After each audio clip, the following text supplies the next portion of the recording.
suis venu ici parler de la lutte nécessaire contre l'antisémitisme qui sévit ici au Proche-Orient, mais qui a aussi qui chaque jour davantage saisit en France et en Europe, et pour témoigner de ma solidarité avec un peuple qui a été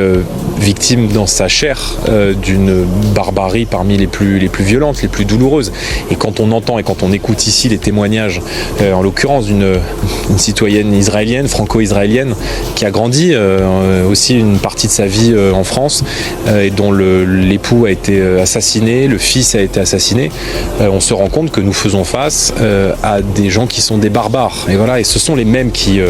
ont tué au Bataclan, ce sont les mêmes qui ont tué à l'Hypercacher, ce sont les mêmes qui ont tué à Nice, et ce sont les mêmes qui menacent aujourd'hui nos valeurs, notre identité, notre civilisation et la sécurité de nos compatriotes.